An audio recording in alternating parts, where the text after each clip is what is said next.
جناب والا، میں پہلے بھی عرض کر چکا ہوں کہ اگر آپ کو شریعتی مطہرہ پر کسی شیخ کامل مکمل کے صحبت سے فائدہ ملا ہوا ہے تو بھلے آپ کو جو کچھ میں بیان کر رہا ہوں وہ نہ بھی ملے تب بھی یہ ملنا ہی ہے۔ دیکھیں،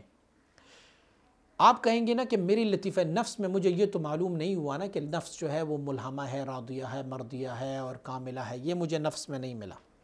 مجھے تو اس کا پتہ ہی نہیں ہے۔ لیکن جب آپ آٹومیٹکلی شریعت مطہرہ پر، نمازوں پر، روزوں پر، شریعت پر عمل کرنے پر آ گئے ہیں تو یہ اس بات کی دلیل ہے کہ یہ مراتب آپ کو ملے ہوئے ہیں، اگرچہ آپ کو فیل نہیں ہو رہا۔ مثلا آپ نے کہا میں نے اپنی مرشد کی صورت بھی اپنائی ہوئے، یقیناً آپ کی مرشد نے داڑھی رکھی ہوگی، آپ کی مرشد نے عمامہ پہنا ہوگا، آپ کی مرشد نے سنت کے مطابق لباس، آپ کا مرشد نماز پڑھ رہا ہوگا، عبادت کر رہا ہوگا، ذکر کا طریقہ آپ نے سیکھا ہوگا۔ تو جب یہ سب کچھ آپ کو مل گیا ہے تو اس کا مطلب یہ ہے کہ اگرچہ بظاہر آپ کو وہ محسوس تو نہیں ہوا لیکن فی الحقیقت تمہارے ساتھ وہ کام ہو چکا ہے۔ مثلا مجدد رحمۃ اللہ تعالی نے فرمایا ہوا ہے، ایک بندہ اگر، چلو آج کل کی مثال لیتے ہیں، ایک بندہ کراچی سے لاہور آ رہا ہے اور سواری بہت کمفرٹیبل ہے، تو ان کو سواری میں بیٹھے ہیں، آپ فیصل موورز پہ، آپ ڈائیوو پہ بیٹھ کے آپ آئیں، بڑی کمفرٹیبل سواری ہو آپ کی، تو آپ لاہور پہنچ جائیں گے۔ لاہور والی جب آپ وہاں سے بیٹھیں گے تو آپ سو جائیں،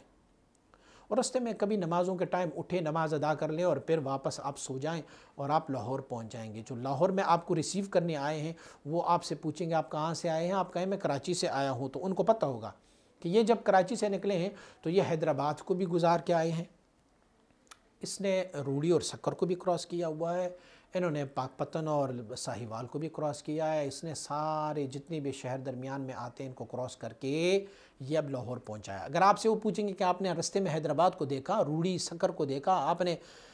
فلاں فلاں شہر کو دیکھا، تو آپ یقیناً کہیں گے کہ نہیں میں نے نہیں دیکھا، میں تو سویا ہوا آیا ہوں۔